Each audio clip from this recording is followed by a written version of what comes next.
Halo, apa kabar pemirsa? Anda kembali hadir bersama saya Eliza Hasan dalam tayangan Handito Eros.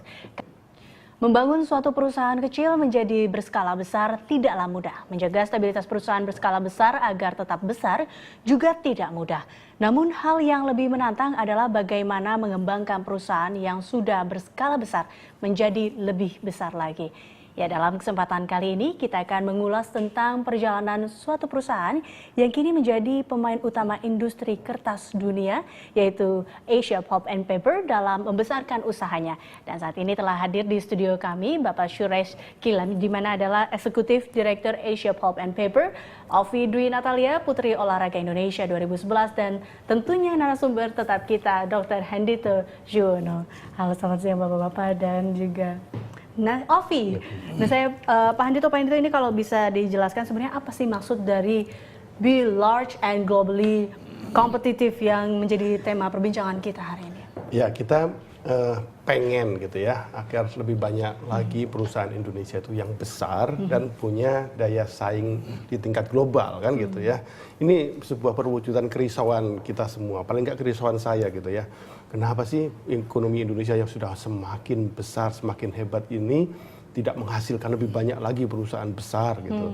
Dan kita kepengen itu menjadi kenyataan. Kami di RB bikin serial riset, bikin serial seminar, bahkan nanti juga mengadakan summit di November 2012 ini dengan tema Be Large and Globally Competitive Through Innovation gitu ya. Jadi menjadi perusahaan besar, dan yang penting nggak hanya besar ya. Kalau besar doang tapi tidak punya daya saing global, gawat tuh kan gitu. Itu menjadi sebuah hal yang memang perlu kita dorong terus. Nah, pengalaman dari APP selama ini yang kemudian menjadi besar dan hebat ini perlu kita pelajari gitu, supaya makin banyak perusahaan-perusahaan Indonesia yang juga seperti ini, yang besar gitu, dan punya daya saing yang global tadi. Daya saing yang global pastinya ya. Nah ini, ya. Mungkin saya ingin menanyakan kepada Bapak Suresh tentunya, mungkin Bapak bisa menceritakan bagaimana sejarah perkembangan APP dari dulu hingga sekarang. Wah, kayaknya tuh super sekali perkembangannya. Mungkin bisa berbagi? Terima kasih. Memang sejarahnya kalau kita bicara APP, itu mulainya dari pabrik kertas Ciwi Kimia di Mojokerto. Itu tempat lahir saya itu. Kebetulan Putri juga di Jambi, kita punya di Jambi juga kita ada pabrik pulp ya. Nanti kita akan ceritakan tentang pabrik pulp ini. So sejarahnya itu tahun 1976. Memang ini tadinya pabrik kimia. Pabrik kimia soda. Terus itu kebetulan tahun 78 ada satu perusahaan di Vietnam, perusahaan kertas yang beli mesin kertas dari Taiwan, tapi perusahaan ini bangkrut. Terus perusahaan ini menawarkan mesin ini kepada Pak Eka Cipta Wijaya sama Pak Teguh Ganda Wijaya pada saat itu, tahun 2007 akhir. Terus kita pasang ini mesin 1978. Memang pada saat itu tidak ada rencana mau bangun pabrik kertas. Ini kebetulan aja, accidental namanya. Sekarang sudah bangun pabrik, sudah beli mesin kertas ini satu, dalam 6 bulan dikirim lagi satu, dua. Pada saat itu kapasitas terpasang hanya 10.000 ton. Nanti saya akan kembali ke 34 tahun sekarang. Setelah 34 tahun, Ciwi Kimia di Mojokerto yang tadi yang kampung kecil, bikin yang kimia, sekarang sudah produksi 1,4 juta ton kertas. Tapi yang sejarahnya dari 78 waktu kita mulai, kalau kita mau kompetitif, karena 78 itu pada saat itu pemerintah Indonesia diregulasi industri kertas. Tadinya hanya satu pabrik kertas Leces sama Blabak. Indonesia pada saat itu net importer kertas. Hari ini setelah 34 tahun, Indonesia sekarang menjadi salah satu eksporter terbesar di dunia. Rankingnya nomor 4. So, dari Ciwi Kimia 78, tahun 86, karena itu persaingannya di Indonesia karena diregulasi, banyak pabrik kertas yang bangun pabriknya. Tapi semuanya tidak berhasil. Ada problem di Indakiat, ada problem di Pindu Delhi. Terus 1986 kita akuisisi Indakiat. 1992 kita akuisisi Pino Deli.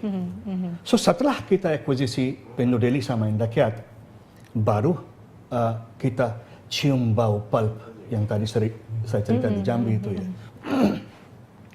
So sekarang kita udah menguasai pasar di dalam negeri. Tapi tujuannya menguasai, maksud saya memang sudah bersehat. Pabrik industri di Indonesia udah mulai bersehat. Sekarang dari 1992 dari sini kita mau keluar negeri. Pertama kali tahun 1992 setelah akuisisi Pino Deli kita mulai ekspor kertas ke seluruh Ini kalau Pak Quresh tadi Pak Suresh mengatakan bahwa pabrik ya awalnya dari yang tidak disangka sekarang menjadi ranking 4. Nah, apalagi sekarang memiliki beberapa pabrik kertas dengan anak usaha lainnya dan plus juga menjadi salah satu supply terbesar kertas di dunia. Ini memang langkah apa saja yang ditempuh sehingga menjadi suatu perusahaan yang besar? Ya, waktu 1992 sesudah akuisisi Pino Deli, jelas karena kita sudah pabrik, karena sekarang pada saat ini kita punya 7 pabrik kertas di Indonesia, 7 di Cina, terus ada 11 perusahaan pulp dan kertas di Amerika maupun di Western Europe ya. Sekarang APP punya posisi nomor 3 pada saat ini, hari ini. Tapi 13 November posisinya nomor 2 di dunia.